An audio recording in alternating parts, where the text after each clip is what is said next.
Good morning, everybody. It is Wednesday, 9 a.m. here on Live Impact News on WCNC Plus. I'm Jane Monreal. This morning, we're following a number of stories for you, starting on the local level. An apartment catching on fire in East Charlotte. The call coming in just before 7 this morning. We're working to gather more information, but this is in the 4400 block of Sharon Chase Drive. That is near Sharon Amity Road off of East W.T. Harris Boulevard. We'll be monitoring things there as our crew is on scene, gathering information and some footage of that. We're also tracking snow potential. Our weather impact team telling us to be weather impact alert for this weekend. So round two, but more of the snow rather than that icy, treacherous stuff. A little bit better, a lot better of a situation as far as the form of precipitation. So more on that when we'll have Majestic Storm here into the Live Impact studio. That will be at 10 o'clock because we have a busy 9 o'clock hour. And calls from a number of lawmakers on both sides of the aisle for Department of Homeland Security Secretary Kristi Noem to step down this in the days following this latest shooting of Alex Preddy in Minneapolis, Minnesota, and also including North Carolina Republican Republican Representative Tom Tillis calling for her to step down from her position. We have reached out to Mr. Tillis's office to come on WCNC Charlotte, and if we do get a response, we will make sure to bring that to you on all of our platforms. In the meantime, President Trump says he wants to see a full investigation into this latest shooting death of Alex Preddy by Border Patrol agents in Minneapolis. Alice Barr with the latest from Minneapolis. In a new sign of the boiling tensions in Minneapolis, Minnesota Congresswoman Ilhan Omar confronted at a town hall overnight by a man who tried to spray her with something before being dragged out and arrested. We're going to keep talking. Omar, a frequent target of criticism from President Trump, including last night, hours before the incident. We're letting some great people come in. They have to show that they can love our country. They have to be proud. Not like Ilhan Omar. Omar has pushed back before, saying she has an unwavering love for America. Right before the confrontation, she called for the resignation of Homeland Security Secretary Kristi Noem, part of a growing chorus from both sides of the aisle in the wake of 2 deadly shootings in Minneapolis by federal law enforcement in 3 weeks. I've lost confidence in her. I had great hopes for her in the department, and I've been disappointed. President Trump standing by Noem. I think she's doing a very good job. The border is totally secure. That as the president backed a full investigation into 37-year-old ICU nurse Alex Preddy's fatal shooting, while asked if he agreed with some of his administration officials casting Preddy as a domestic terrorist in the early stages. I haven't heard that, but certainly he shouldn't have been carrying a gun. Local officials say Preddy was legally carrying his gun, and new details from a preliminary internal Customs and Border Protection review NBC News obtained note that in the struggle, 2 officers fired their weapons 5 seconds after an agent yelled that Preddy had a gun, and that one of the agents then said he had Preddy's gun after the shots were fired. In Washington, Alice Barr, NBC News. We expect to hear from President Trump a little bit later on today. This is actually a separate situation now. This is in D.C., where the Treasury Department is hosting what they're calling the Trump Accounts Summit. So as folks are beginning to gather at this event, this is a full-day summit in our nation's capital, highlighting, quote, the upcoming launch of Trump accounts. And his keynote remarks are scheduled for 11 o'clock this morning. We'll bring that to you when we have that start. We'll see if that's going to be on WCNC Charlotte or here back on Live Impact News. But regardless, the president expected to make remarks a little bit later today from Washington, D.C. at this Trump Accounts Summit. We have Sheriff Gary McFadden heading into the station now here at WCNC Charlotte. We'll be speaking to him after the break on Live Impact News on WCNC Plus.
Back here now at 9:07 on Live Impact News on WCNC Plus. The sheriff just walking into the room here. We're going to get him situated. In the meantime, dip into the Mecklenburg County retreat that's happening right now, just getting underway with county commissioners.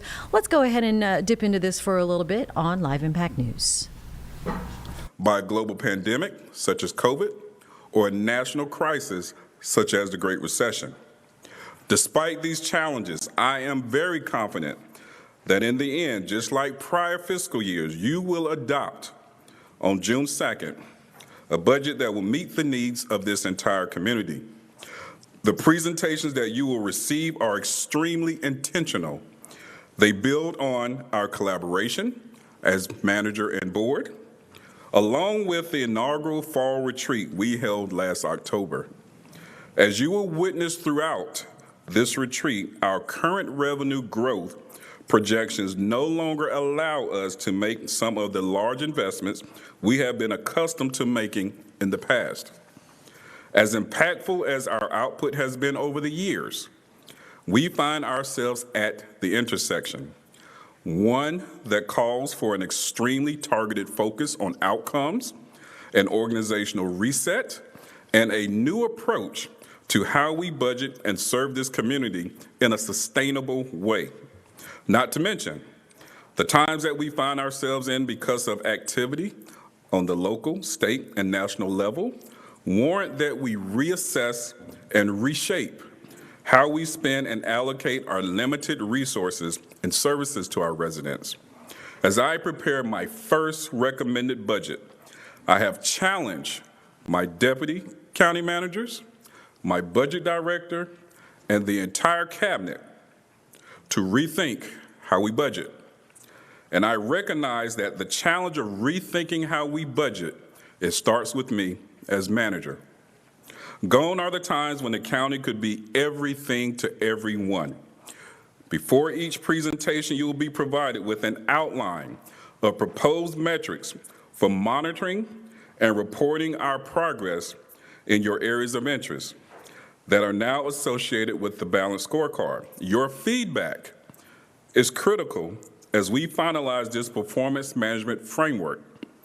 My team and I will be looking to this collective body for guidance as it pertains to the upcoming budget. Your feedback will also inform my ongoing work, my organizational reset, and the way we leverage our community partners, some of whom you will have a chance to hear from as the retreat progresses. I hope that their presence will provide greater perspective to the realities of our shared work. In a true collaborative fashion, I am excited to have all members of my executive team actively participating in presentations and discussions. Their engagement, along with that of our community partners, will provide for a much more direct and substantive dialogue. The county's desire to holistically and effectively serve our residents rests on our ability to leverage our resources and those of our community partners to yield greater impact, for we are better together. I am certain that our discussions over the course of the retreat will not only shape the way we address our mandated responsibilities, but will also inform how we invest in services that fall outside our core duties in a manner that accounts for both apparent and underlying realities. As your county manager, I must ensure that I carry out the wishes of this collective body in a way that will ensure that this organization and that is the viable. Board of County Commissioners from Mecklenburg County just getting underway. It is an all-day retreat. This morning, I believe the agenda is mostly on housing, and we expect to dip into that retreat on and off throughout the day. But right now, we do have Mecklenburg County Sheriff Gary McFadden in the Live Impact studio right now. And Sheriff McFadden, we're just watching just the beginning of this this retreat. How is your position, looking at this retreat, working with Mecklenburg County commissioners? How does that fit into your scope of work? Well, it is a great thing to be here this morning. It is a great thing that they're doing because housing is one of the biggest issues that we have not truly tackled and solved. And here's why. Because we are still evicting people out of their homes, and if we evict them out of their homes, they are homeless.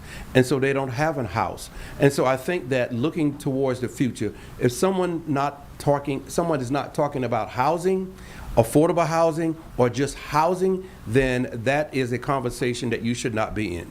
Because we need to find housing for our citizens throughout the city. And while my deputies are evicting them out of their homes because of the process, it becomes a very, very difficult task mentally for them also. But simply putting people out of their homes in the dead of winter is unbelievable at this point. Are you having any meetings or discussions, kind of offline with the county? How does that work? Not yet, but we had some earlier conversations with the county prior to Border Patrol coming. We were going to try to solve some of the problems. We were very well versed on what was going on, and we were going to work with some local organizations. So I think that we're going to go back to that very, very soon, and hopefully after this retreat.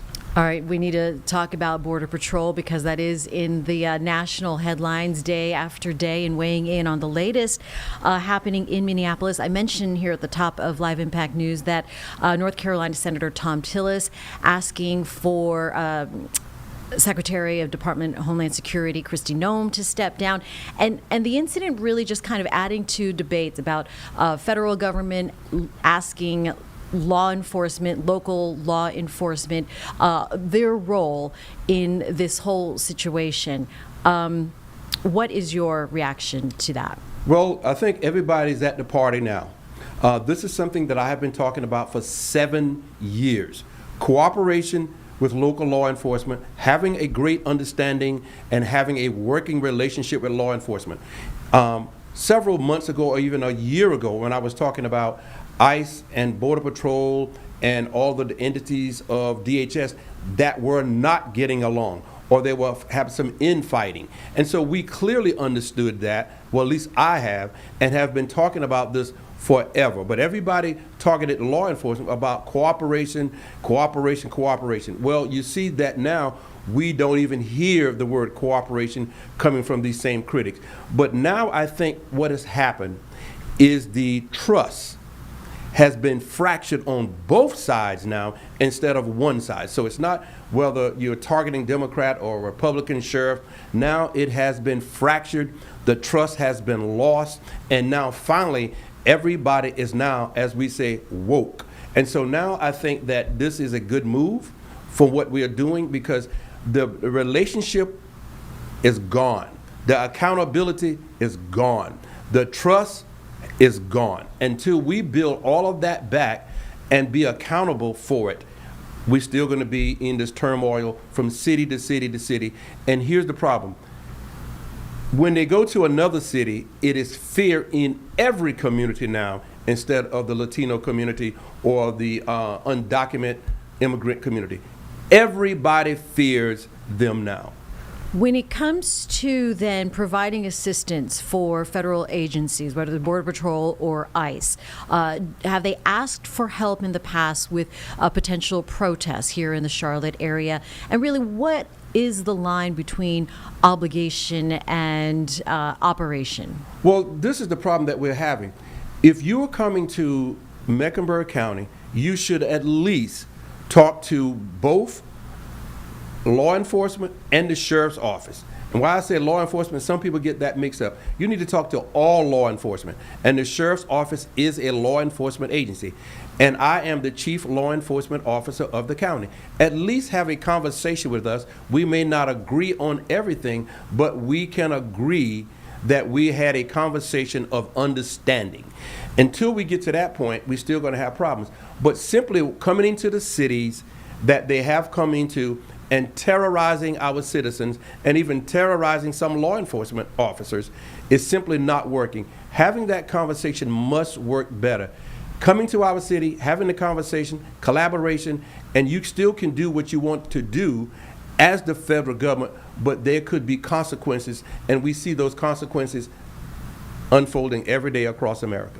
You've been vocal about wanting the better communication. You have been in communication with ICE previously, right? Yes, we have the communication with ICE, and I'll go back to that conversation. After the shooting in Texas, myself and several sheriffs were at a conference. I said we need to all go back to our cities and demand a conversation. October 1st, I sent the letter. October 17th, we had the conversation. That conversation went well. The guidelines and policies that I set forth was adhered to, and it is working better than it has for the last 6 years. So simply having one conversation made a difference, and this is what we are asking for CBP. Now, we're going to be meeting with all of the national sheriffs in a couple of days. I'm hoping that is the major conversation that we will be having. As a board of directors member for the National Sheriff Association, I am going to make sure that we have that conversation for clarity. All right, that conference is later this week, right? It begins Today, the 29th 29th, tomorrow. in Washington, D.C. What are the key issues then that are on the table? Well, the key issues is immigration. It is broken. It is not working. We have been saying that for years, but it was overshadowed by the other side. And so now we clearly see that it is a problem. That is the number one issue, the number one problem that we have in America today is how the immigration system policy is broken and not working. We have to tackle that. That's the number one thing that we need to talk about as American law enforcement officers and American sheriffs. When other sheriffs from other parts of the country get together, you voice your concerns, you raise these questions with other federal officials, then how does it all fall into the pot of federal requests or conversation? Where do you go from there? Well, we're having conversation individually. I am responsible for 13 states on the Major County Sheriff Association. And so I'm a board member of that. So we are having conversations one-on-one, trying to assist Minnesota, Minneapolis. We're trying to support Chicago, and now we had a conversation with Philly. And so we're having these conversations, but what happens is there may be a few other sheriffs that may not understand how this is affecting every sheriff in America, and maybe we need to have the one-on-one conversations with them. I would say that every sheriff is not going to agree, but everyone should agree at this point that this is not working and has now become violent. So not to say to win them over, but make sure that they understand what is going on in America with their fellow sheriffs and their fellow law enforcement officers. I need to check in with you about, Border Patrol coming back to Charlotte's Web. It seems to be, one of those constant merry-go-round conversations and questions. Have you heard anything today, this week? Haven't heard anything today. There's a lot of speculation that they will be here sometime in February. Usually when we are in D.C. at this national conference, this is when the federal boys become very active in these cities across the country. As of today, on my way to this interview, I sent a message to a representative asking them, can we have a conversation? But that representative is with ICE and not CBP. So it's not with Border and Customs Patrol, but I'm trying to get that inroad to them, and I'm going to do some research today and see if I can talk to someone to have some clarity and understanding what the future looks like for Charlotte, North Carolina. Let's circle back to the winter storm. Last week I checked in with you about the preparations into the detention center and possibly, while you were already over capacity with the cold weather, how are you looking on the other side of the storm? We're looking good. I'm proud to say this, that because of the courts closing, we shift the resources across the street to the detention center. But I was happy to hear that my detention officers came to work the first day of the snow or storm. Nobody lay at home. They came to work. And so we sent the staff from the courthouse across the street to give them better relief and longer lunch breaks, so it worked very well. It worked so well for us that we supported the winter shelter at Grady Cole Center. So my deputies were sent to the Grady Cole Center, and I visited the first 17 people who arrived there, and they were very well taken care of by the Red Cross. So we did double duty, helping the Red Cross at Grady Cole, but also securing the detention center. But I think things will go back to normal as of today. Oh, but okay. we worked out it very well. You mentioned before that sometimes some people will intentionally do things to get arrested in order to seek that shelter. Did you see any of that happen? Well, we didn't see an influx of that, but what we saw that most of the people came to the Red Cross shelter, Grady Cole Center. So we were happy to hear that. The first couple of hours, it was open. I think I left at 11. It was 17 people. The next number that I heard was 70. So we believe that the people went to receive shelter, which it was an outstanding shelter. They even took care of the pets there and had the resources for the pets, which was amazing to me. But it was well planned, and we were glad to support it. Looking ahead, there was supposed to be the hearing with state lawmakers, with you testifying, and a lot of it centering on public safety following Arena's law. Where are we with that? We heard it was postponed. Well, it's the second time it's been postponed, and it's causing me, if nobody else, difficulties because I have to arrange my transportation, flights, and everything over again. And so we're not sure why it is being postponed. Everything that they requested of us has been presented on the time basis that they asked for. And as of yesterday, they asked for an additional documents, and we produced them. But probably 1:30 yesterday, we got this message that is going to be postponed again until the first week of February. So the 8th or the 9th of February, I think it's the 9th, that we will be hopefully going to Raleigh to have this conversation. And I hope that it is a conversation to better understand what we do here in Mecklenburg County and not a screaming and yelling match. We hope to help educate all sides and be educated ourselves. But I'm hopefully for this thing to be over soon. All right. Yeah, we would like that too. We will be there with you in Raleigh when it happens. WCNC Charlotte does have a crew planned to go to that hearing as well, and we'll follow that closely. Sheriff Gary McFadden, we thank you for joining us this morning here at the Live Impact Studios. Always our weekly visit, get to catch up. You are headed off to D.C. for that conference, so we'll be checking in with you next week on what happened. We can do it live, and we'll tell you what's going on in D.C. while I'm in D.C. All right, that sounds like a plan. I'll hold you to it. Thank you. Thank you, Sheriff. And we'll be right back on Live Impact News on WCNC Plus.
It's 9:28 on Live Impact News on WCNC Plus. So we are on Winter Olympics countdown. It is an exciting time, less than 10 days away in Milano Cortina. Team USA athletes are making their final preparations. One of them is luge competitor Ashley Farquharson. Hopefully I got that somewhat close. Ashley, joining us live now from Germany, where you're training right now. How are you? What time is it over there? Hi, thank you so much for having me. It's right around 3 o'clock, 3:30 maybe. Oh, okay. All right. Not too bad. Ashley, talk to us about your training in Germany right now, your second Olympic Games. What does this training look like now that you've been once? Right now, we're trying to get as many runs as we can in to get really comfortable on the equipment. If we have anything to test, we're going to do it right now so we can lock in whatever we want to race on once we get to Cortina. And just working on building confidence and finding speed. Yeah, I should ask, for people who do not know what luge is, tell our viewers how it works and what got you into the sport. I grew up in Park City, so I started an after-school program when I was 11. They put you on a sled, give you some elbow pads, and kind of send you down. And now I'm on a sled that's a little bit more high-tech. I go from way further up on the track. I'm hitting speeds of about 75 to 80, and no elbow pads involved. Oh my gosh, that just sounds like crazy. Okay, but you have the need for speed and appreciate that. What this being your second time now at the Olympics, how is it different from your previous time? This time around, I feel like a much better competitor. I've spent the last 4 years kind of, growing, learning, trying to be the best that I can. I've really tried to lean into the mental side of things to prepare for competition nerves and anxiety. So I'm hoping that we can see a payoff. Also in 2022, it was still kind of COVID, and my family couldn't come. So this time we have a whole big crew, and they're all coming. They're all probably going to be wearing matching hats, and I know they're really stoked. So that'll be a great time. Oh, yeah, absolutely. Total difference. Talking about the mental aspect, I mean, on any competitive level, right? But certainly with the elite and the Olympics, how do you prepare for games as intense as this? The mental training is kind of built into our physical training. We do a lot of visualization and practice that way to kind of prepare for any emotions or anything else that could come up on race day that could potentially distract us. So as a team and individually, we've been working with psychologists and goal setting kind of taskmasters, and just been working really hard to create bulletproof, very focused mindsets going in. Wow, that is amazing. You're in your 20s. You're also, besides chasing gold, you're also looking at your future when it happens past the Olympics, way opposite of any kind of athletic sport, right? This is financial planning. Talk to us about how you balance athleticism with your studies and education and your plans. When I decided to go back to school with Purdue Global, I knew that I was going to have to take the same mindset that I take in training into this, in that sometimes you have to do things you don't want to do and you get out what you put in. So using that, I've been able to take classes alongside my training, and it's been super beneficial, not only to my mental well-being as well as planning for my future. So the opportunities that they've provided have been really great, and I've been really enjoying taking classes with them. Good for you. And once you are done with the Olympics, or I should say, not these games, but these games. What would success look like for you at these games, and then going again, continuing your education? At these games, I'm looking for 4 very consistent and very clean runs. If I can do that, I will know that I did everything I could, and the times will fall where they will.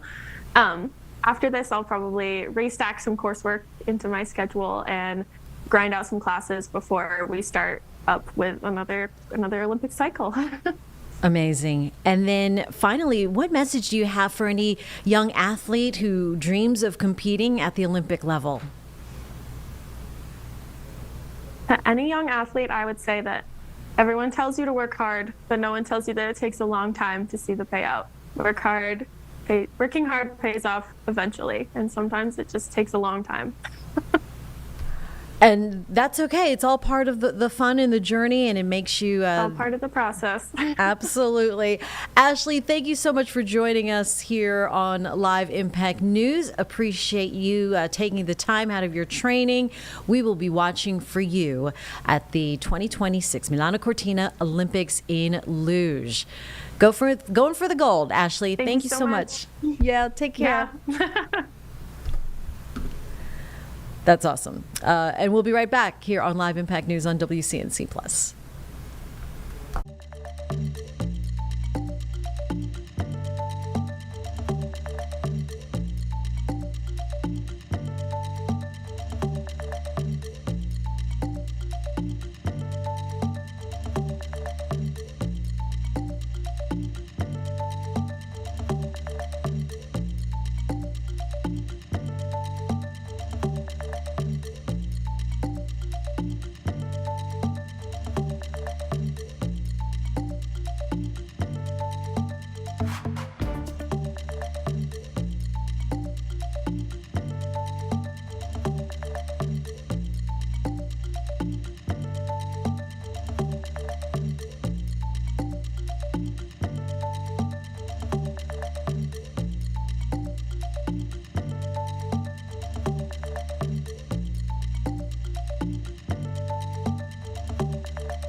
Welcome back to Live Impact News on WCNC Plus. We are following a number of live pictures right now. Want to get you out to Los Angeles, actually, where this is from the helicopter from the NBC affiliate there. It's a police chase of burglary suspects in the LA area. They are 3 hours behind us, and this is in South LA near Arlington and 48th Street. Reportedly 5 burglary suspects, one in custody now, and 3 or 4 others on the run.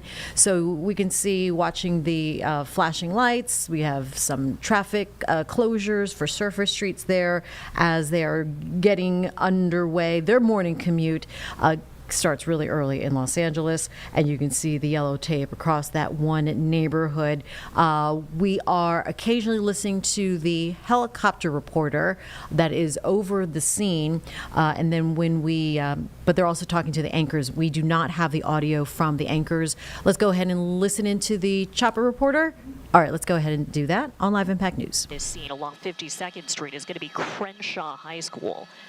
So that's less than, I want to say, a quarter of a mile from one of the properties they were searching. And if you look at the center of our screen right now, you can see the LAPD airship, their helicopter flying across. That helicopter has been on scene this whole time.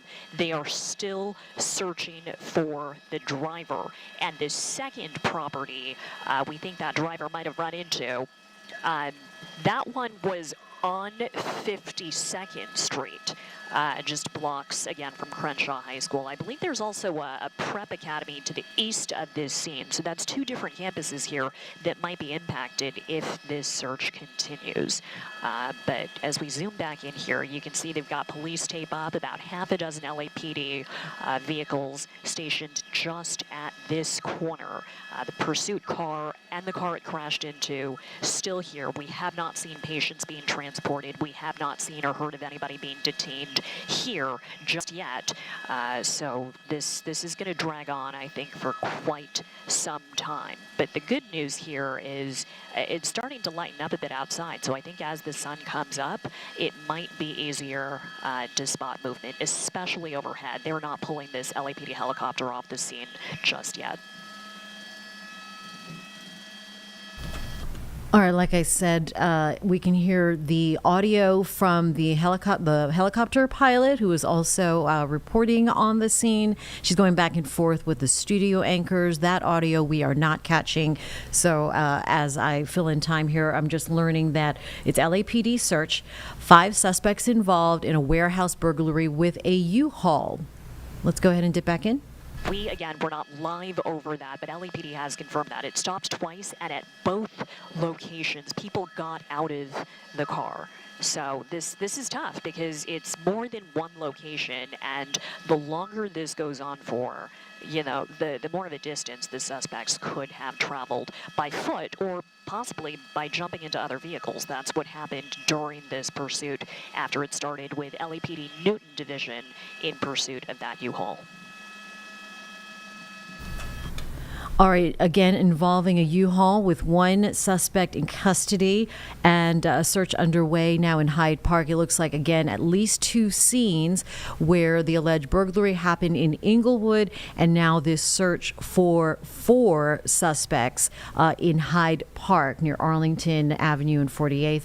As you can see, it looks like it's a residential area right around South LA, and a number of LAPD units are cordoning off the streets here. And this is not like a major thoroughfare for this area. You spent time in LA. So are you yes, familiar? I did. I mean, and I also did traffic in LA and spent many hours in above the streets of Los Angeles as well. Arlington, yeah, it is used as one of those alternates because the interstates are always slammed and they get busy quickly, really early, as a matter of fact. I mean, the morning commute I could see load up as early as 5 a.m. But we have a number of streets here affected. So as folks are hitting the streets and getting out and about, this will definitely impact that area through South LA.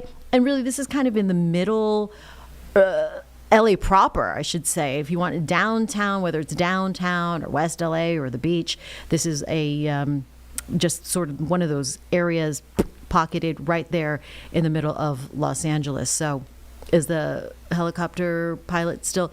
Okay, so she's still talking back and forth. Let's go ahead and listen to her again. And this is really challenging for them. But I think a lot of law enforcement investigations are like this. I mean, is it ever just one person at one location? There usually is a number of locations. You laid out 5 here. There might actually be more because I think there was a spot where the pursuit driver sideswiped an LAPD officer's squad car. So they're going to have to go and photograph that as well. There was just so much unfolding here. But what is critically important for the department, and I've actually talked to the LAPD police chief about this, what is critically important is keeping eyes on this spot right here. And the best way they can do that is setting up that perimeter on the ground, which they did moments after that crash happened, and then keeping their airship, their helicopter over it. So as we widen out here, you might catch sight of that helicopter again. It's the black and white LAPD helicopter. It's one of, I think, 16 the department has, and they use it often precisely for this purpose. Yeah, you see it up there. It's still circling this scene. They have somebody in that helicopter called a spotter next to the pilot, and they're scanning the area just like we are. They're flying a lot lower. I'm actually surprised this has not woken up more people in this area now, but they're checking every property, every house. They're looking at every little bit of movement, just like. We will go back to that scene over Los Angeles in just a minute, but wanted to bring you a breaking news update now of the fire that we told you about, top of the 9 o'clock here on Live Impact News, an apartment fire in the 4400 block of Sharon Drive. It is out, but you can see firefighters are on scene here still. This is off Sharon Amity Road and East W.T. Harris Boulevard. What was the word from medic, Carly? There was a death at the scene, but it's not related to the fire. Okay. So it might be a medical emergency. We haven't gotten, of course, the update of like the cause, but we're told it's not related to the fire. All right, but you can see the damage here now with all of the insulation and debris being thrown out. Fire is out from all intents and purposes, maybe some hot spots, depending on how fiery it became, and we're still trying to gather more information. 9 apartment units were affected. Oh, okay. All right, very good. So that is the latest on this apartment fire here in East Charlotte, as it was called in just before 7 this morning, and fire crews are now cleaning up the debris from 9 apartment units at that apartment fire, 4400 block of Sharon Drive. Time right now is 9:43. We're going to be right back on Live Impact News on WCNC Plus.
At 9:46 here on Live Impact News on WCNC Plus, want to get you back out live to police activity in Los Angeles. We're listening in to the NBC affiliates feed here on Live Impact News. Check on, and there's a lot to monitor right here, but my best advice to people driving through this area, if this is part of your usual morning commute, avoid this if you can. All right, just catch you up real quick here as they follow some police activity. This is what we know so far. LAPD chasing 5 suspects involved in a warehouse burglary that may have started in Inglewood. It was the burglary of a U-Haul truck. That U-Haul, which is in at a gas station right now, parking lot, and then the 5 suspects took off. One of them is in custody. No, actually now NBCLA is saying 2 are in custody now, and the search remains underway for 3 others, which is why we are seeing this scene here in Hyde Park, not too far away from the Inglewood neighborhood, but it is a residential area near Arlington and 48th Street. Arlington commonly used as an alternate to I-10, I believe, Interstate 10, and running to and from downtown mid-LA. And then this is in the Hyde Park area. So you can see all of those homes covering a couple of blocks. We have a lot of LAPD units now blocking those streets. And you might have heard a little bit at the tail end from that reporter in the pilot reporter in the helicopter that we are now getting into the morning commute, as Los Angeles, the West Coast, is 3 hours behind us. So we're looking at 6:48. It starts early there. People use these streets, and we're not getting the big picture of what the commute looks like. But as you can imagine, things happen quickly, and there is a ripple effect in this. It's also unclear what they took. Right. That's what I'm hearing from the reporter earlier was.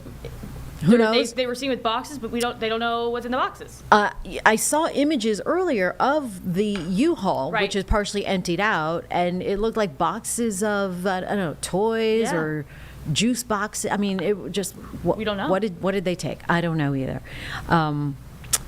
So anyway, it's an unfolding scene that is being covered from the NBC affiliate in Los Angeles, and we're just trying to gather more information. But an update, at least in the last 10 minutes, another suspect in custody, 2 out of 5 suspects in custody. There was video earlier as well of a car, whether it was the car that escaped or a stolen car, but it hit a parked car and someone ran out of the car. So an assumed suspect ran out of the car and then went into this neighborhood. All right, our pilot is talking again. Let's go ahead and listen in. Milla was asking earlier which campuses are around here. Crenshaw High School is going to be just west of where this pursuit crashed. I think their campus is just north of 52nd. This crash scene was 48th and Arlington. And I think these 2 school buses, because like I mentioned earlier, these closures are not appearing on every smart map. They might not have known about this LAPD perimeter, this ongoing search for a pursuit driver, and this pursuit crash. So I'm seeing 2 school buses now stopped on 48th Street just ahead of this crash site. And there might be a city metro bus behind that as well. So, you know, LAPD is dedicating resources to all of these scenes, at least 5 different locations. We are sending out pretty much all of our field crews to check out these different scenes, and the disruption this whole thing is causing for everybody here. I mean, it's a lot, and this is going to be a heavy lift to properly investigate and clean up. So we still don't know what exactly this started over, what the suspects were trying to steal, but I can tell you this. I mentioned earlier somebody called our news desk at NBC4 and said it was his friend's warehouse, and we still have to verify, you know, exactly what was taken, what was in those boxes, because we cannot see the merchandise in there. But we looked up the brand. We did some research on that warehouse. We're sending a crew out there right now. John is on his way. And I can tell you that based on that initial information, it could be related to marijuana merchandise. So that still has to be confirmed. We are looking into that. But yeah, outstanding question is, what were they trying to steal? And of course, the most pressing question at this scene, where did that driver go? You know, it's been quite some time. I think it's been about an hour. He may not even be in this area still.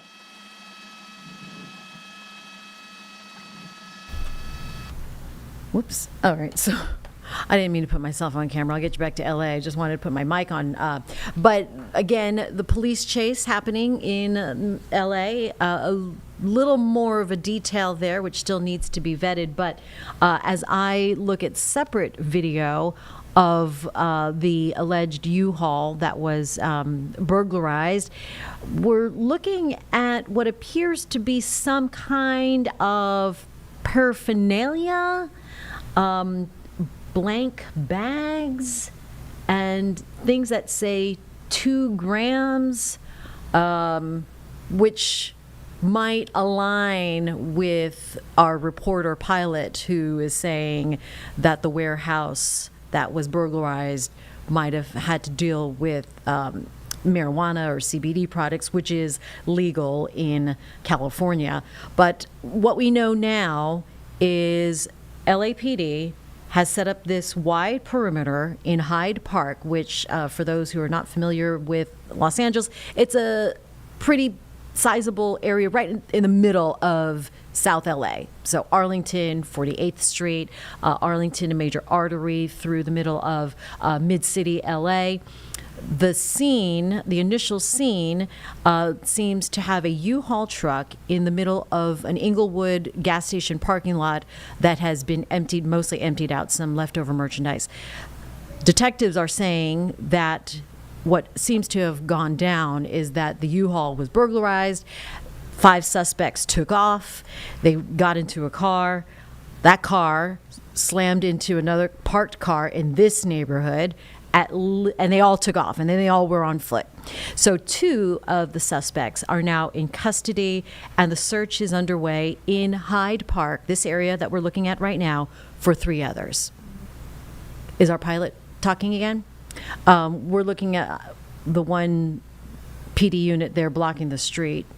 And that's what happens when there is some police activity. They might tell residents, you can't travel, you can't go this way. They might have to look at certain driver's licenses to let you travel through. However, with 3 potential suspects still on the loose, that is why we're seeing this perimeter set up. Middle of the morning now in Los Angeles. So as this continues to unfold, we will follow the details here on Live Impact News on WCNC+. All right, and so we begin this 10 o'clock hour, almost, coming up on 10 o'clock now on Live Impact News on WCNC+. I'm Jane Monreal. We've already had a busy 9 o'clock, haven't we?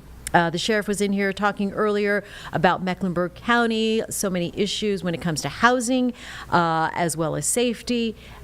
His continuing conversations that he's hopeful to have with ICE agents and or Border Patrol. He does talk to ICE, says he cooperates with them, and potentially Border Patrol, if they were to come back into Charlotte, would like to have a conversation with them. We do have the Mecklenburg County retreat that is underway. It looks like Commissioner Mark Jarrell, is holding court right now. Let's go ahead and listen in on Live Impact News on WCNC+. This.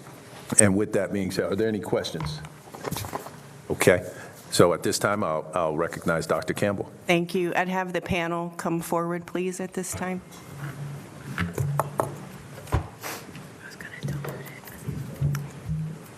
It's a lot of sugar. It tastes so good. I know. I saw somebody drink.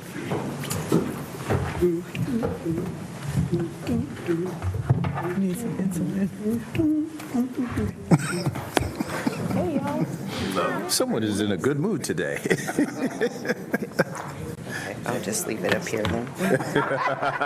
We were parking.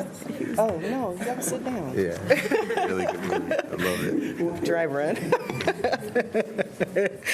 All right. Good morning, Chair and Commissioners. Today we're kicking off our time together with a presentation on homelessness, housing instability, and coordinated responses across an array of services that addresses the immediate needs as well as long-term affordable housing solutions in our community.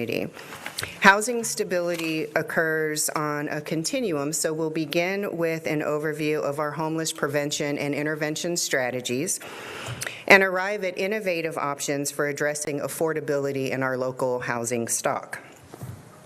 As you will recall, Chair Jarrell prioritized affordable housing at the fall retreat and underscored housing as a critical driver of equity, health, and opportunity. He emphasized that housing influences job retention, chronic disease outcomes, access to educational opportunities, and even to transportation. He highlighted that while not a mandated service, affordable housing is positioned as a vital public investment. Indeed, When we consider the impact of the lack of affordable housing on our community, it is not unreasonable to determine that it is essential to advancing public health and economic progress. Our willingness to engage in exploring creative solutions with our partners impacts each and every one of us and our collective quality of life. Our chair has issued a clear call to action. If not us, who, sorry, and if not now, when? We thank him for his bold charge, and we thank this board for your vision that everyone in Mecklenburg County has access to a safe and affordable place to live. So with that, I will turn it over to Mike Griswold, and he will provide an overview of our relevant balanced scorecard measures. And then we will have a fantastic presentation by each of our panelists, and then a facilitated discussion. We really need some direction from y'all. Our resources are limited, and there are lots of opportunities for investment in this space, and we're going to need some direction as we prepare to begin our FY27 budget. So with that, Mike, I'll have you come up.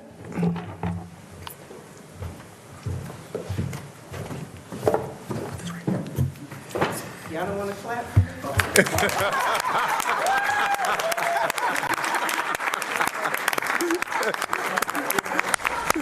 We were waiting.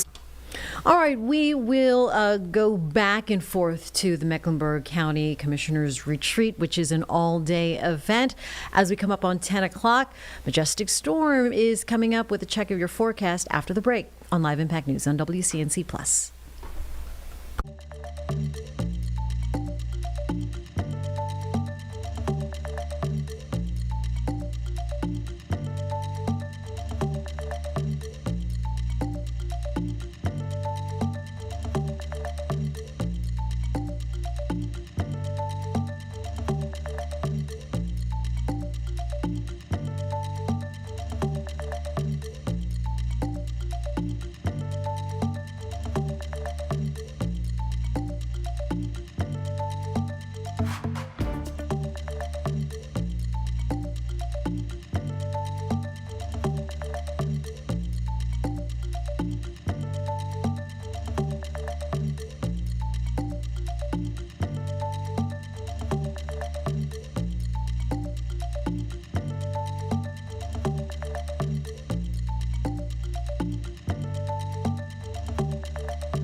At 10:01 on Live Impact News on WCNC+. Who likes the cold? No one in this studio. Nope, we're not fans. Not a fan. Nope, but it's here to stay, Majestic. Yes, it's been so cold already. I'll take a little snow, but the cold, oh boy. No. But are we going to have the snow? Yes, we're preparing for it on Saturday. So, WCNC Weather Impact Alert Weekend. It's going to take us into Saturday, Sunday, and into Monday. We know for sure the cold air is coming our way, and it seems likely that Saturday we need to be ready for at least some scattered snow showers. So, let's start with what's going on now, and then we're really just going to dive into this weekend's forecast because I know a lot of people want to know the latest details details. So far outside, a pretty nice day today. We'll have a little sunshine out there. We're already seeing that this morning. Temperatures, yes, still chilly out there, and in the mountains, of course, I've been doing traffic as well, and that's just been where we've been seeing very dangerous traveling conditions still. I mean, having a hard time mainly on those secondary roads, bridges, on and off ramps. Most of those main roads are starting to look better. Haven't really seen any issues on I-77 or I-85 when it comes to our wintry impacts. So temperatures here, we're at 34 in Charlotte, so yes, rising above that freezing mark. Daytime highs today will also be a little warmer. We'll rise back into the 40s, still below our average. Remember, we should be into the lower end of the 50s. 16 degrees currently in Jefferson, so another chilly start to the morning for really everyone. But this is what it feels like. 34 degrees is what we're feeling like here in Charlotte. Single digits here in Jefferson. I'm going to show you our 7-day forecast coming up in a while, but let's go ahead and just take a look at what we are getting ready for. Because truly, the next few days, it's going to stay quiet. Daytime highs were about 10 to 15 degrees or below where we should be for the next few days. So we'll continue to see that in our freezing mornings. That's going to be a big thing, just those really cold morning temperatures. And then as we're heading into Friday night, and into Saturday, that's when we're going to start to see this next storm system arrive. The biggest impacts with this weekend snow and the cold and the wind, really Saturday. But once the snow comes to an end on Saturday, it's going to be that Arctic blast of cold air. So we know that there's going to be cold air for sure. I mean, we're talking about dangerously cold conditions where we're going to have hours and hours and hours where we're locked in below freezing.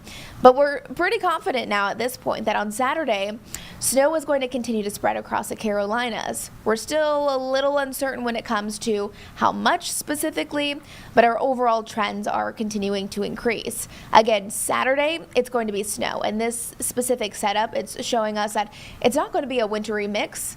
It's not going to be sleet, it's not going to be rain, it's not going to be ice. This is a snow event. So for those of you who like snow, like myself, I'm excited for it, but I'm not so excited about the cold air behind it.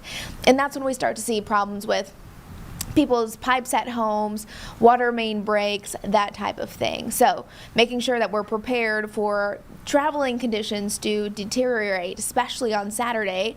And then Sunday and Monday, it's going to be so cold that anything that does fall, it's going to, of course, accumulate, but it's also going to stay there. Now, this is our most up-to-date graphic. So now we're seeing about a 50 to 70% chance around our viewing area of getting at least 1 inch of snowfall. The last time we saw 1 inch of snowfall in Charlotte was in 2022. So that's been a little while. To the east, though, that seems like that's going to be the area where we actually get more snow. So I-95 and then to the east of us. And it's because we're working with two different storm systems. So we'll have one moving in from the north, then really the big one, that big coastal low, it's going to be moving in from the south. All of that energy merges together. So the mountains, you'll get some snow, but really the greatest impacts will be just east of Charlotte at this point. But overall, I mean, I don't think it's out of the question to say that across the Carolinas, we will have widespread impacts when it comes to cold, snow, and then eventually some wind as well. So there's that low, that area of low pressure. That is going to be the driving force behind the wintry weather that we're expecting this weekend. Of course, there's different case scenarios. The more west it goes, the bigger the impacts will be here in Charlotte. The more east it goes, the less the wintry impacts we'll have. But again, I mean, overall, it seems like we have a pretty good chance of seeing those snow totals, those snow impacts, especially across Charlotte and then mainly to the east of us. So I want to walk you through our future casts because excuse me, my throat. We are going to see temperatures that are getting chilly. A lot of cloud coverage starts to move in Thursday and Friday, but we're watching still this little burst of snow that starts on Friday, all right? So that's going to impact the mountains first, but that is not the big system that we're watching. That's not the coastal low. However, that system within itself is going to add into that coastal low's energy.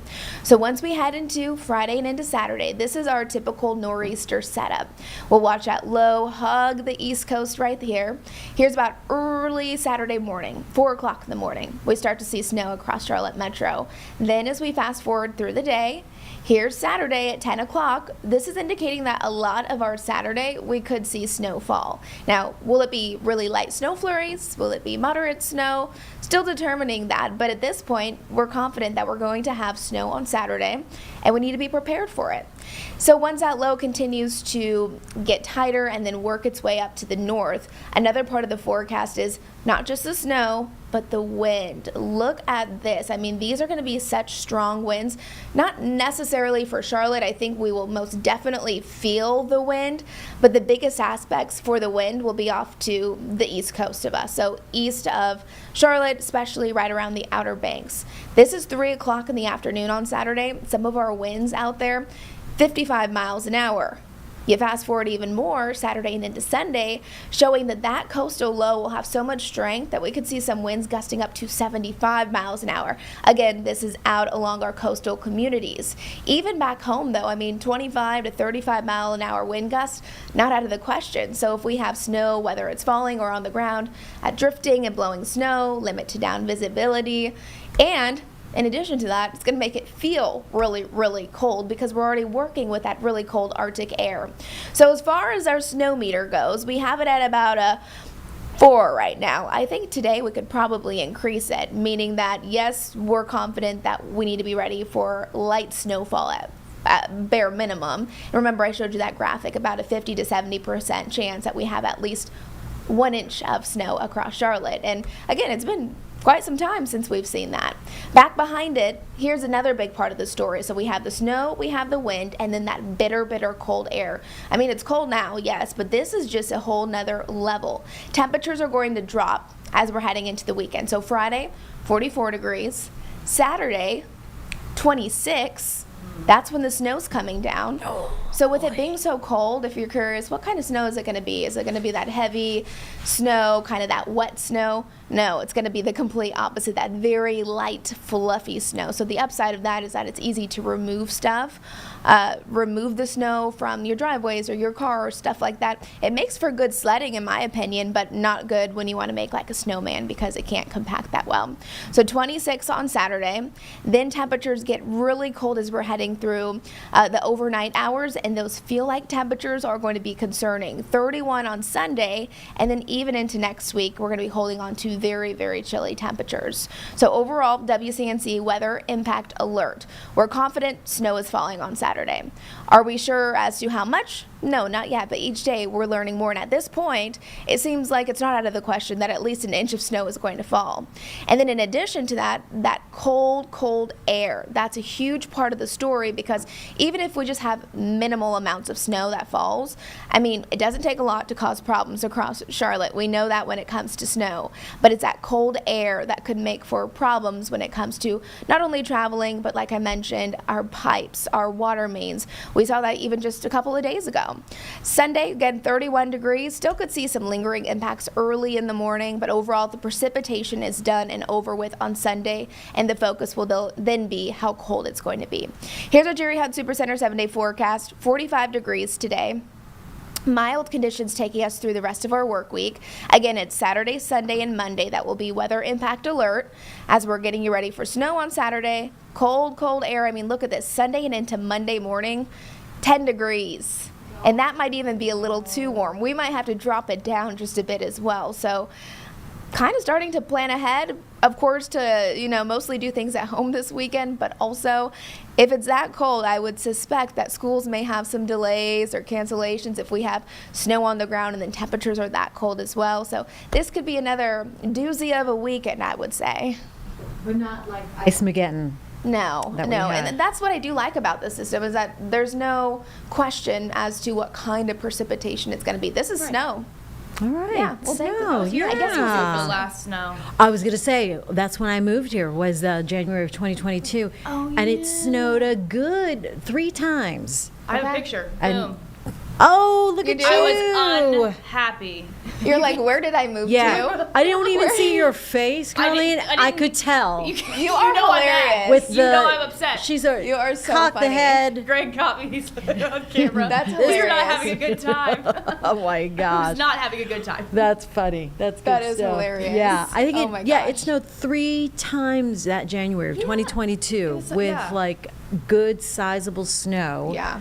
My first day here, WCNC Charlotte, I had my husband drive me because it snowed that weekend. Was that your first week? My first week here.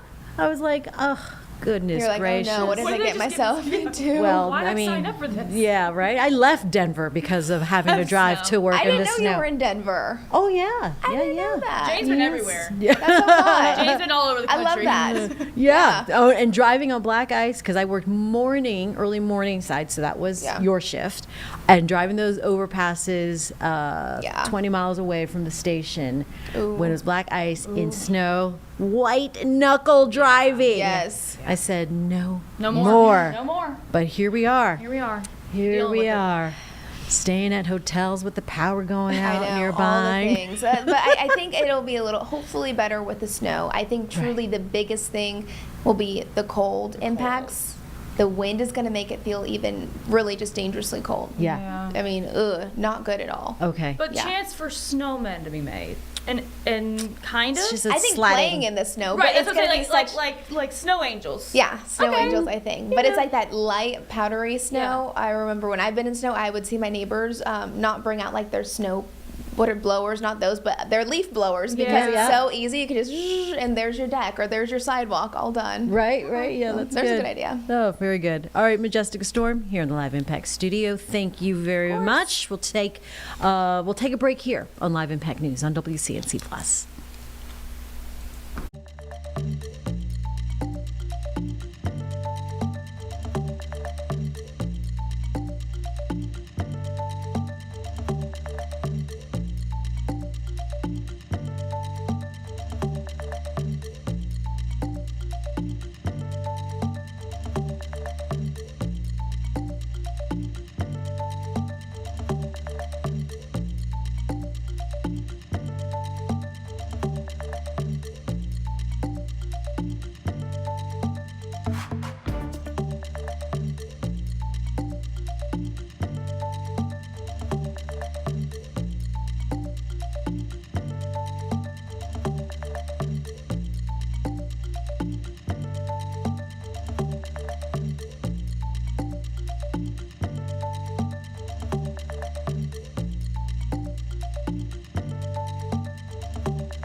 It's 10:15 here on Live Impact News on WCNC Plus. So we covered local weather, looking out for that snow later this weekend in the Carolinas, affecting the Charlotte area, certainly. We are also looking in on some of the feeds that are coming through here, WCNC Charlotte. One of them happening right now. This is in Washington, D.C., where you can see here Secretary of State Marco Rubio is on Capitol Hill. His testimony involving Venezuela. This is in front of the Senate Foreign Relations Committee hearing. Let's go ahead and listen in on Live Impact News. The committee, anyone who is a persistent violator will be banned for 3 years. So don't know whether the guy falls in that category. Looks like it. I hope after 3 years you'll find a more productive means of employment.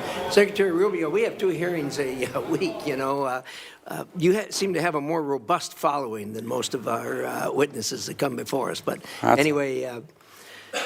There'll be a couple more, so thank you for stopping the clock, but I appreciate it. So And I know there's a lot of other topics you're going to ask me about, so we can talk about those, including the ones that Senator Shaheen just outlined. But let me just talk about Venezuela in particular. Please.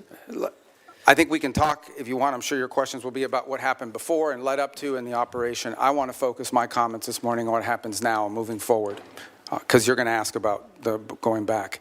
And let me just say this. What is our goal going in? We had in our hemisphere a regime operated by an indicted narco-trafficker that became a base of operation for virtually every competitor, adversary, and enemy in the world. It was, for Iran, their primary spot of operation in the Western Hemisphere was Venezuela.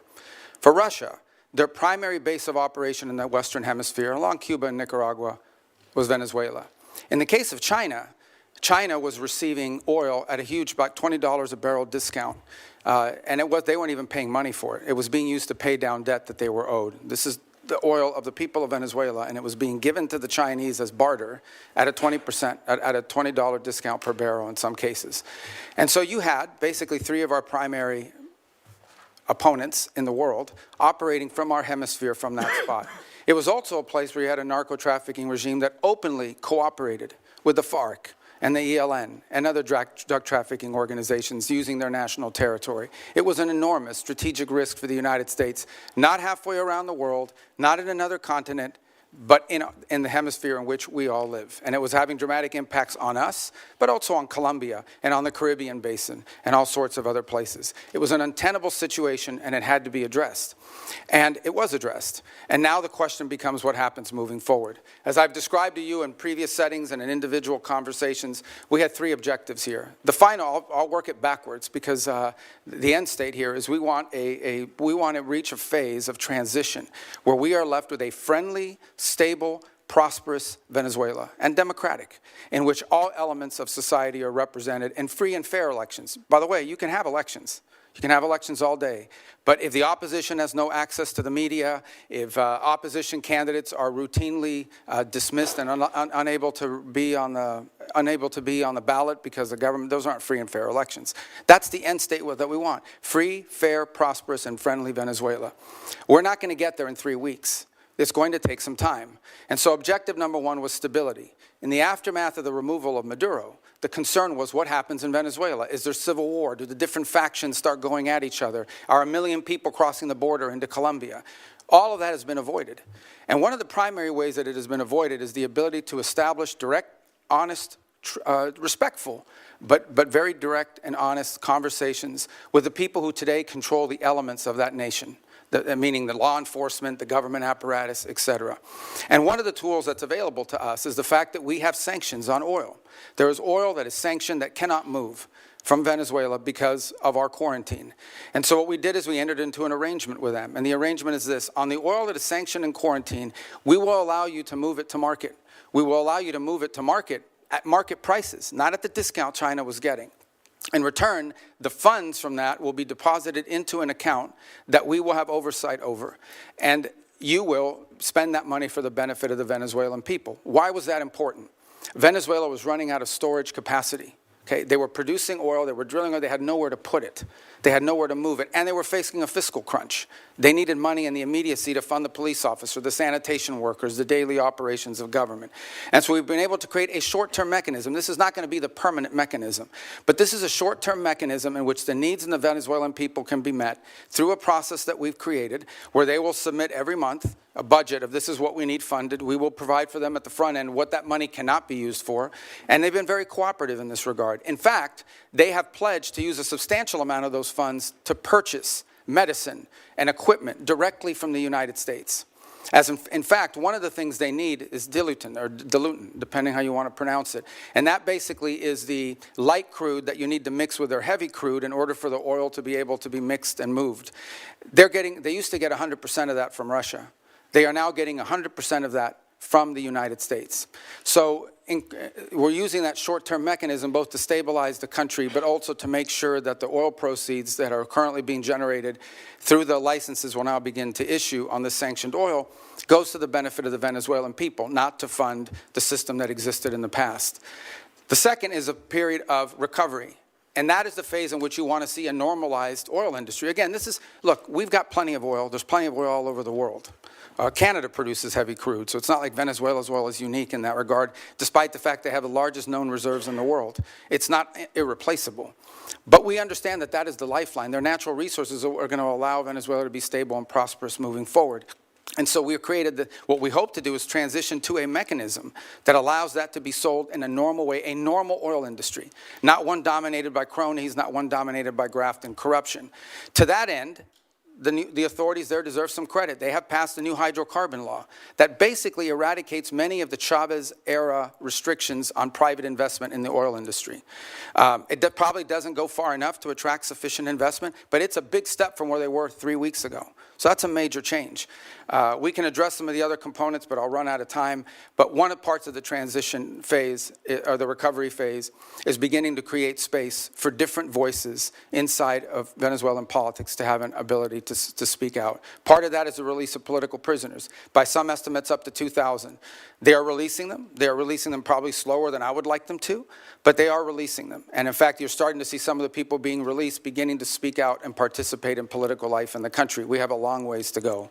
Look, we can talk in more detail about all of these things. Suffice it to say, I'm not here to claim to you this is going to be easy or simple. I am saying that in 3.5, almost 4 weeks, we are much further along on this project than we thought we would be, given the complexities of it going into it.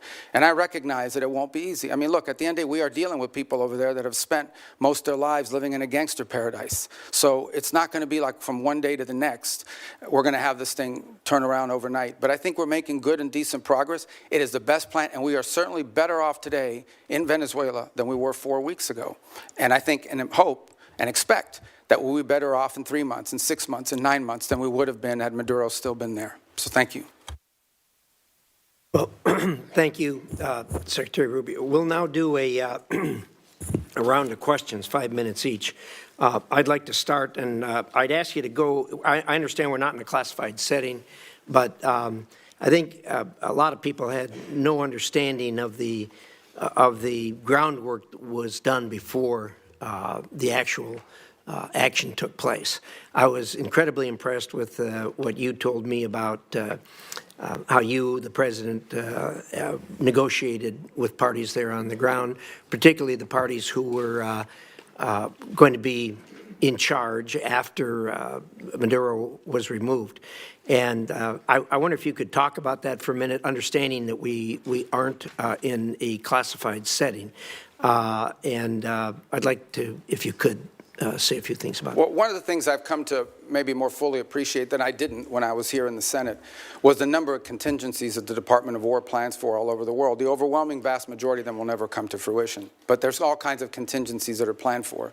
And one contingency that had to be planned for is the fact that sitting in Venezuela with a $50 million reward on his head was an indicted narco trafficker. In fact, I believe it's the largest reward we've ever issued for anybody. I'd remind everybody the Biden administration had a $25 million reward on an indicted narco trafficker, the same person. And so, multiple administrations from both parties have wanted this man arrested. And one of the options the president had before him was the opportunity, if things didn't work out, to go in and remove this individual because he was wanted in a law enforcement operation. Now, obviously, a law enforcement operation against the de facto head of a regime is not as simple as going after some fugitive hiding in a closet somewhere. It required planning, and it required eliminating anything that was a threat to the forces that were going in to extract him. I want to be clear, and I'll share with you what I've shared publicly. We made multiple attempts to get Maduro to leave voluntarily and to avoid all of this because we understood that he was an impediment to progress. You couldn't make a deal with this guy. Okay, this guy has made multiple deals. He's broken every one of them. As a point of example, he made a deal with the Biden administration, and here was the deal that he made. It was a bad deal. We knew he wouldn't keep it. He made the following deal. Pardon my nephews, his nephews, who were convicted narco traffickers, convicted already and serving time in jail. Pardon them. Pardon and release Alex Saab, who was his money man, his bag man, primarily in charge of the portfolio with Iran. Release these people. He, in turn, agreed to release some political prisoners, which he did. Many of them were subsequently exiled or rearrested, and that he would hold free and fair elections, which he did not. In fact, he basically disqualified Maria Corina Machado and any other candidate, and Edmundo Gonzalez ends up being the nominee for the opposition party simply because they forgot to ban him. and they forgot to put him on the ban list. And then despite that, he loses an election that everyone around the world recognizes an illegitimate election. So he's made previous deals. In fact, he's broken so many deals, not even the Vatican has been willing to interact with Maduro in the past because he's broken so many of these deals. He's just simply not a guy you can make a deal with. He had no intent of keeping it. What he wanted to do was tap us along and buy 3 years of time until he could deal with a new administration that he thought may be more favorable, et cetera. He was an impediment to progress. None of the things we're talking about now, not the release of political prisoners, not the transition of the oil industry to a legitimate oil industry, not the erosion of Iranian, Russian, or Chinese influence. None of these things would have been possible as long as Maduro was there. And so this was one option that was available to the president after exhausting every other option to remove this individual from the scene. Again, I'm not here to tell you these are all going to be roses along the way and it's all going to go perfectly. But for the first time in 20 years, we are having serious counter-narcotic talks with Venezuelan authorities about going after narcotics organizations. For the first time in 20 years, we are having serious conversations about eroding and eliminating the Iranian presence, the Chinese influence, the Russian presence as well. In fact, I would tell you that there are many elements there in Venezuela that welcome a return to establishing relations to the United States on multiple fronts. We are at the end talking about a Western country that has a long history of cooperation and work with the United States. At one time, Venezuela, pre-Chavez, was a very strong U.S. ally. And we hope to get back to that point. We're not there. This thing still is in its infancy. But I certainly think a lot of progress has been made in that regard.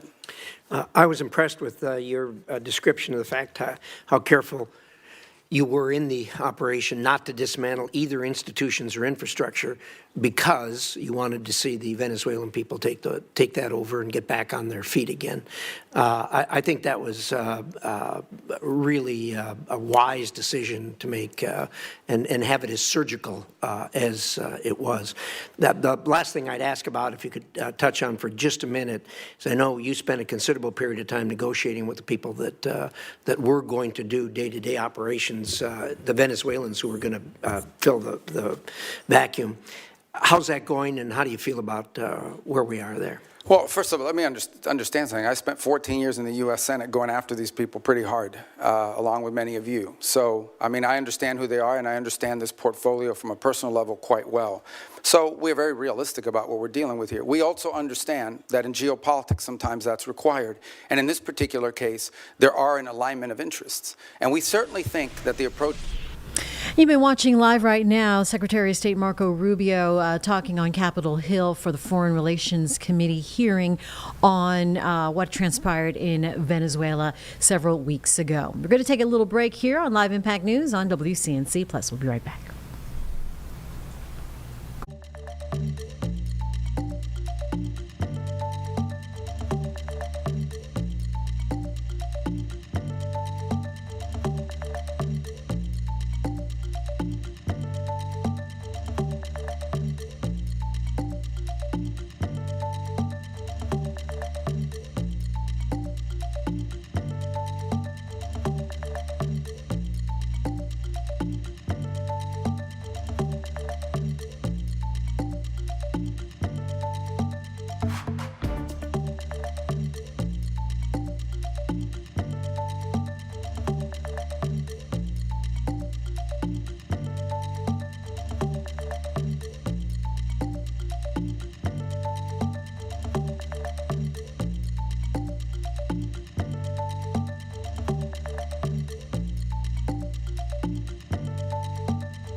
Welcome back to Live Impact News on WCNC Plus. I want to bring you a breaking news update right now on a shooting that happened over the weekend. It was a deadly shooting reported in West Charlotte Sunday night. We are learning new details this morning as detectives with CMPD investigated the scene of a reported shooting in the 2400 block of Elman Street in the Westover division. This morning we're learning that the victim was a DoorDash driver. According to a spokesperson from DoorDash, they said that this is a tragic situation and our thoughts are with the victim's loved ones. Our team is working with law enforcement to help their investigation in any way possible. The victim has been identified as 26-year-old John Glenn Martinez. We'll be sure to bring you any updates on the latest development on this deadly shooting that happened over the weekend in West Charlotte. The victim, we now know, was a DoorDash driver. Let's get you back out to Washington, D.C. with Secretary of State Marco Rubio testifying in front of the Foreign Relations Committee hearing on what had transpired in Venezuela several weeks ago. Is being deposited into an account that ultimately will become a U.S. Treasury blocked account here in the United States. They will submit, we will at the front end say this is what this money can be spent on these things. We will submit to them, they will submit to us a budget request. We want to use this money for these things. And part of the proceeds will go to fund a audit process to make sure that that's how the money is being spent. So and that's how we intend to handle those funds in the short term. There's an actual audit process that's been set up? Who is It will be set up, and we have a couple options. One option is the XM Bank. They have expertise as bankers and being able to do some of that option. There may be some others in place. We haven't finalized what that audit process would be. We've only made one payment. And that payment we did, and retrospectively will be audited, but it was important we made that payment because they had to meet payroll. They had to keep sanitation workers, police officers, government workers on staff. It was a $300 million payment. Right. So it's been reported that the oil sold for $500 million, that $300 million went to Venezuelan government. What happened to the other $200 million? It's still sitting in the account, is my understanding at this time. The account in Qatar? Well, the account, yes, but that will ultimately be that's a short-term account. Ultimately, it will be a U.S. Treasury blocked account in the United States. And will it also be audited? Correct. Well, the audit will be on the expenditures. At the front end, we'll tell them this is what the money can be spent on. Again, I'm not talking about all the other revenues the Venezuelan government may have. We're talking about the revenues from the sanctioned oil. At the front end, we will say this is what the allowable expenses are. And then they will agree to fund, as part of the overall cost, they will pay for and fund an audit system acceptable to us to ensure that that's how the money was spent. And can you report to this committee once that audit system is set up? Oh, absolutely, yeah. I'd like to change the topic in my short time that I have left, because when you were a member of this committee, you authored legislation to prevent President Trump from unilaterally leaving NATO, you and Senator Kaine. Do you still believe that the U.S. benefits from NATO? We do. I mean, the problem, but NATO needs to be reimagined as well in terms of the obligations. And this is not new to this president. Multiple presidents have complained about it. I agree. I think this president just complains about it louder than other presidents. Well, I'm just trying to be clear, get a clear answer on where this administration stands relative to NATO, because it's been a very fuzzy message over the last year. And do you agree that we're stronger in confronting China when we do so with like-minded partners, and that China is still the #1 threat that we face in the United States? Yeah, but our like-minded partners have to have capability, and that's been part of the problem, is the erosion in European defense capabilities, because they've taken vast amount of the monies that these are rich countries, and because of the NATO umbrella, it gave them the flexibility to spend a tremendous amount of their revenues on social programs and not on defense. Now, maybe that trend line will begin to change. Well, it's already begun to change, frankly, and thanks. And I think the president deserves credit for that, for the fact that there is now a commitment for 5% of GDP to be spent on defense. But part of that strength also comes not just from having the mechanism, the military might, but it also comes from the unity with our allies. And to the extent to which that unity is undermined, like the talk about Greenland and antagonizing Denmark, then it undermines NATO's ability. And the only people who are excited about that are Vladimir Putin and President Xi. Yeah, well, I would say that I think our alliances in NATO ultimately are something that's going to work out. Our partners understand the importance of the U.S. presence in NATO. Without the U.S., there is no NATO. And we understand that in order for NATO to be stronger, our partners need to be stronger. And one of the things we've explained to our allies in NATO is the United States is not simply focused on Europe. We also have defense needs in the Western Hemisphere. We have defense needs in the Indo-Pacific. And it will require us. We may be the richest country in the world, but we don't have unlimited resources. And as we reassign exactly why we want to have allies and partners to help us as we're looking at conflicts around the world. And when we antagonize our allies and partners, and when we send Canada to do a trade deal with China instead of coming to New Hampshire or the United States, it weakens our ability to confront our adversaries. Yeah, but our allies have to be two things. They have to be willing to step up, but they also have to be capable of stepping up. And frankly, many of them have not. I mean, Spain is still not doing the 5%. I mean, there are countries that are still not doing. And in fact, Mark Rutte yesterday pointed out that if without the United States, the countries of Europe would have to spend 10% of their GDP for the next 20 years to be able to make up the whole. So I do think there needs to be a rebalancing, and hopefully we'll have cooperation. I think we will. Rutte has done a great job of managing all. And I'm not arguing that point with you. As I said, I agree with what the President has asked of our European allies. What I'm arguing with you about is that his rhetoric is undermining NATO and our partnerships with our allies, and that's a problem. Thank you, Mr. Chairman. Thank you, Senator Shaheen. Senator Ricketts. Thank you, Mr. Chairman. Thank you, Mr. Secretary Rubio, for being here. So some of the comments from my colleagues on the other side of the aisle are difficult to square with the record. The goalposts didn't move, nor did Maduro change. The only thing that changed was President Trump acted on what members of both parties said needed to happen.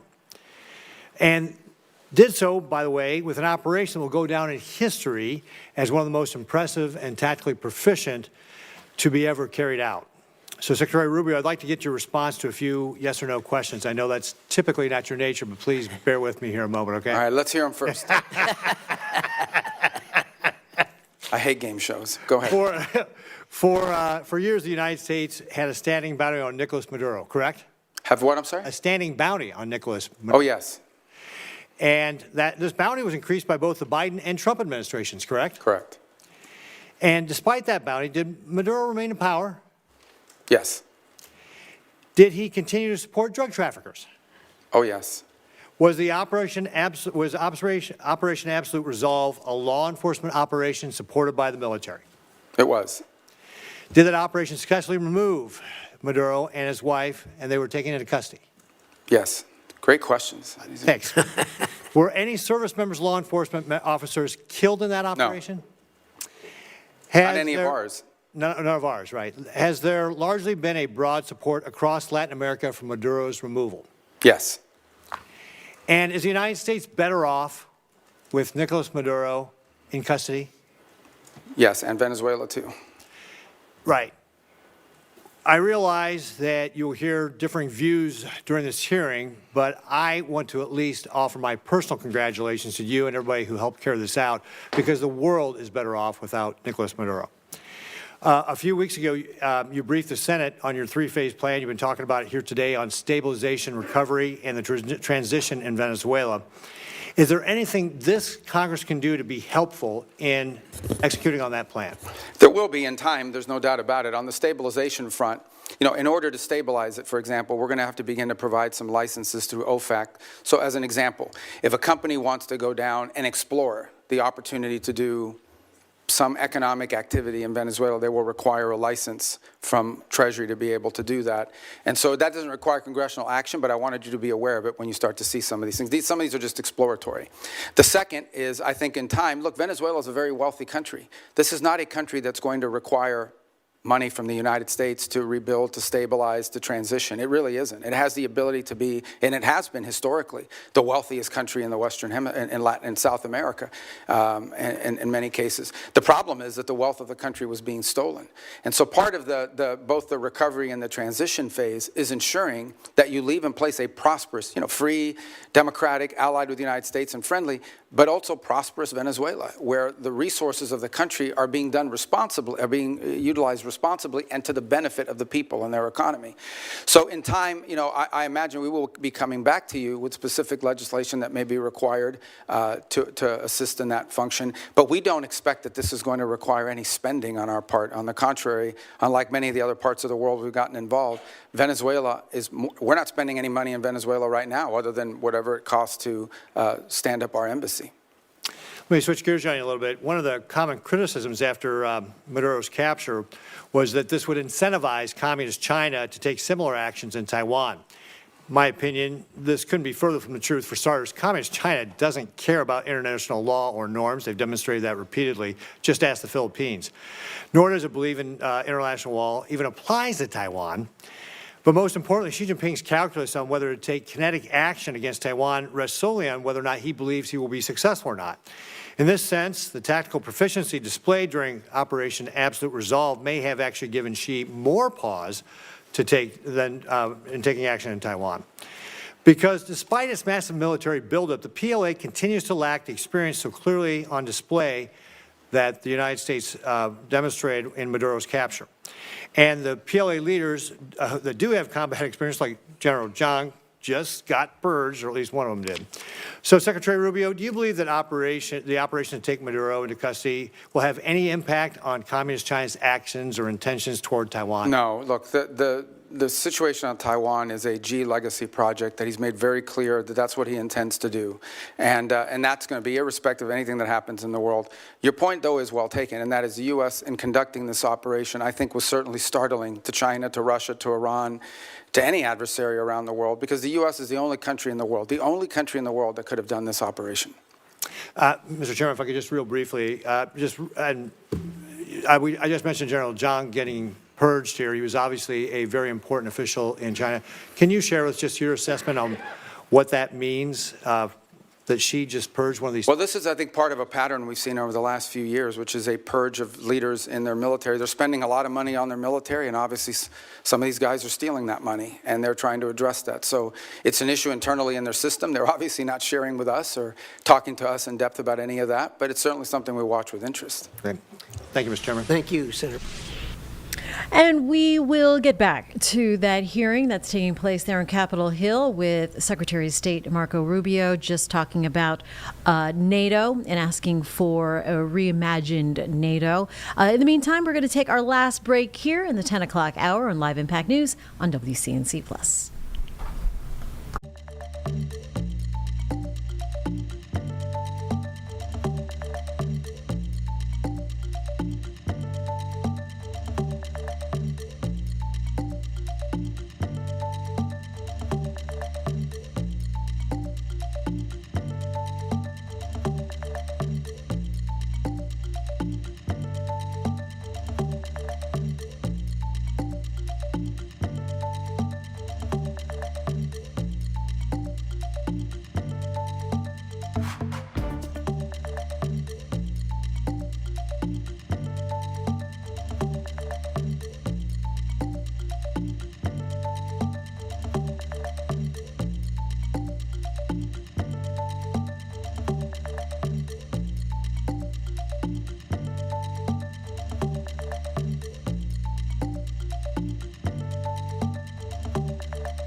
Back here now at 1046 on Live Impact News. Want to update you on some local news. The first in East Charlotte, apartment that caught fire in the 4400 block of Sharon Chase Drive. That's near Sharon Amity Road and East W.T. Harris Boulevard.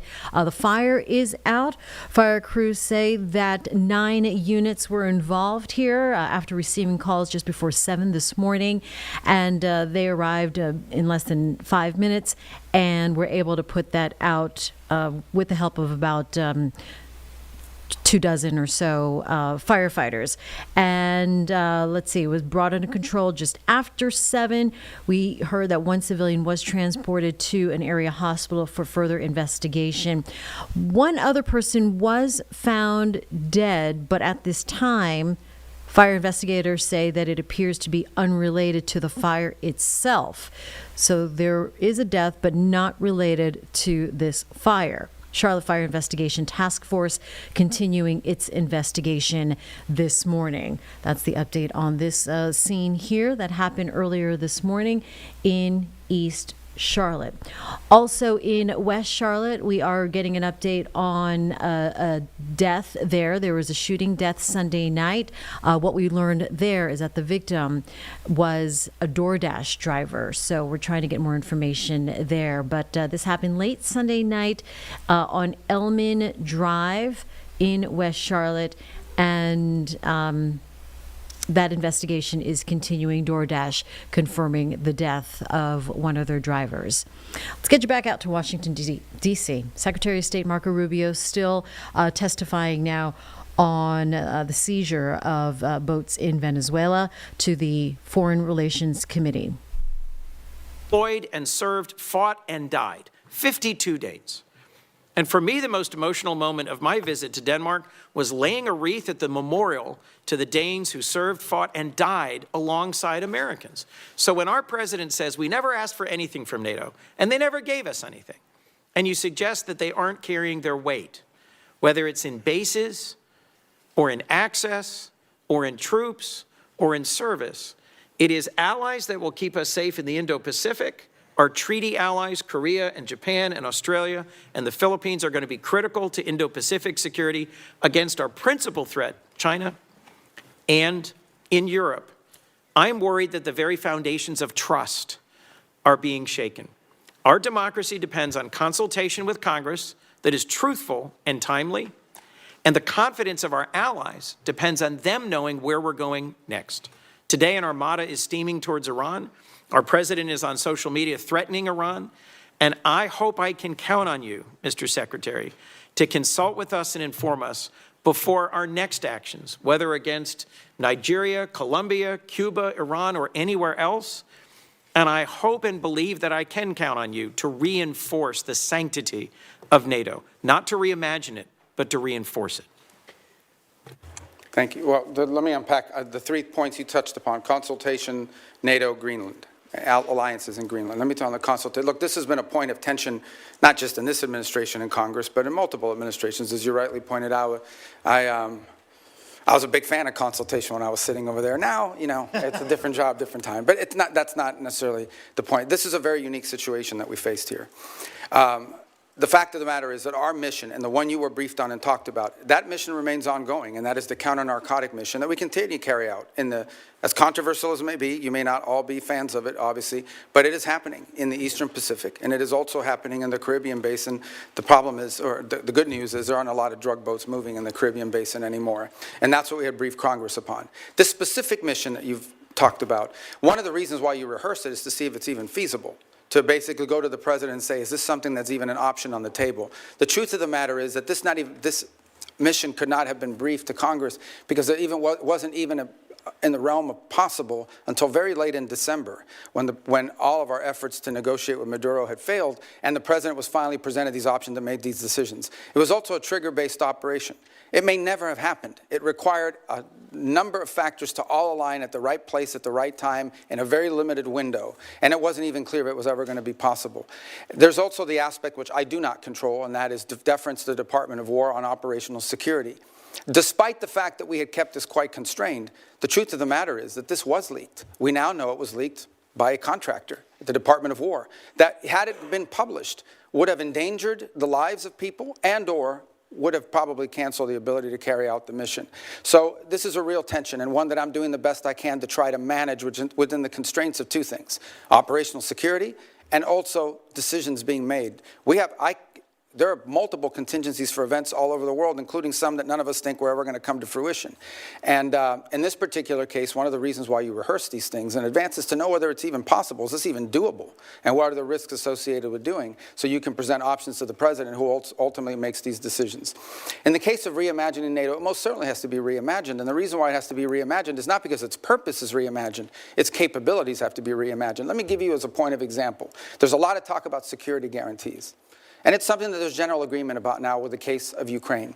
But those security guarantees basically involve the deployment of a handful of European troops, primarily French in the UK, and then a U.S. backstop. But in fact, the security guarantee is the U.S. backstop. It is not and I'm not diminishing the fact that some countries in Europe are willing to place troops in a post-war Ukraine. What I'm pointing out is that is irrelevant without the U.S. backstop. And the reason why you need such a strong U.S. backstop is because our allies and our partners have not invested enough in their own defense capabilities over the last 20 or 30 years. Now, hopefully that's going to change. Hopefully that is changing. And in some cases and in some particular countries, it's already changed. But this is a fact that we cannot ignore.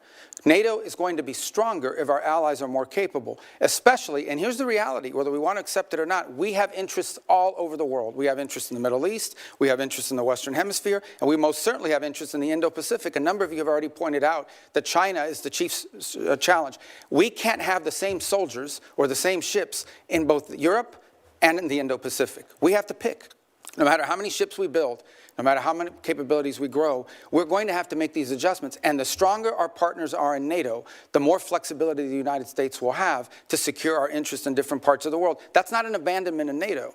That is a reality of the 21st century and the world that's changing now. In the case of Greenland, I'll say we're in a good place right now. We had excellent meetings with the Secretary General of NATO. In fact, even as I speak to you now, there'll be some technical level meetings between us and our partners in Greenland and Denmark on this issue. And I think we have in place a process that's going to bring us to a good outcome for everybody. The president's interest on Greenland has been clear. It's a national security interest. It's a long-standing interest that predate this administration. It's one that our allies acknowledge is real. I think we're going to get something positive done. We're going to begin that process in a very professional, straightforward way. It begins today, and it'll be a regular process. We're going to try to do it in a way that isn't like a media circus every time these conversations happen, because we think that creates more flexibility on both sides to arrive at a positive outcome. And I think we're going to get there. And I thought it was noteworthy and important that despite your concerns, the president at his speech in Davos made very clear that the United States was not going to use force or military force in Greenland. So I think we're going to wind up in a good place. We got a little bit of work to do, but I think we're going to wind up in a good place. And I think you'll hear the same from our colleagues in Europe very shortly. Mr. Secretary, the Gang of Eight has never leaked. Senator, it is critical that you consult with Congress. For us to be safe, our allies have to trust us. And for this committee to do our work, we have to trust you. Let's work together to restore that. Thank you, Senator Coons. Senator McCormick. Mr. Secretary, thank you for being here. Defending American interests in the face of Russian, Iranian, and Chinese encroachment in the Western Hemisphere is a key to the Trump corollary of the Monroe Doctrine. But Venezuela's new interim leader, in her public commentary at least, defends their ties to Russia, Iran, and the PRC, and had said this week had enough of U.S. interference. So beyond the oil leverage, which you talked about in your testimony, what steps is the administration taking to demand from the interim government to put incentives in place to ensure that they prevent malign actors, foreign terror organizations, and so forth from continuing to have influence and safe haven in Venezuela? Yeah, it's I mean, yes, there's leverage, and I wouldn't just say oil. I think anything that's sanctioned in Venezuela, will, in order for them to normalize it, will require cooperation with the United States. But it's not just leverage, it's also their national interest. It's an alignment of their interest. The truth of the matter is that the United States will be a far better partner for a future Venezuelan government that's free and democratic, and even for the current authorities, than some of the partners they've signed up with now. Frankly, we think it's not in Venezuela's interest to have an Iranian presence or the sale of Iranian weaponry or anything like that into their country. So I think there's alignment there. We think and can argue that some of these criminal elements, which they've allowed to act with impunity in parts of their country, is a deal with the devil. In the short term, it provided revenues to some corrupt regime officials, but in the long term has created real destabilization, not for just them, by the way, but also for Colombia. Just understand something. The FARC dissidents and the ELN operate with impunity from Venezuelan territory. They control Venezuelan territory. Yeah. And some of that was through deals with individuals aligned with the regime because they made money off of that. But we don't think that's in the long-term interest. Do they agree? And what's been expressed to us by leaders of the interim authorities is that they agree. And now we're going to test it. Despite the public commentary, there's a recognition, you think, and progress. Look, we all have politics. Yeah. Even in places like that. Suffice it to say what I've said from the very beginning, and that is we are going to judge based on actions, not words. And that's going both ways. You can tell us you're going to do all these great things. If you don't do them, you didn't do them. Or you can say, I'm not going to do these great things, but if you do them, you did them. Good. And I think we can point to some things now that show you, just as an example. Think about it. Within 2.5 weeks of Maduro's removal, they passed reforms to the hydrocarbon laws, which basically roll back many of the Chavez-era restrictions on private ownership and investment in their country. It doesn't go far enough. It probably needs to do more, but that's extraordinary. That never would have happened 2 or 3 weeks ago. It certainly wouldn't have happened if Maduro was still there. So I think these are signs of progress. Do they still have political prisoners? They do. But many are increasingly being released every single day, and some are actually being released and beginning to speak out again. And we're going to watch very closely how they're treated and how that happens, because that'll be part of how we judge them and their actions. You touched on my second question, which is this long history of very Time sordid right now history is 10:58 here on Live Impact News on WCNC Plus. We thank you for watching. Charlotte Today is up next. Have a great day.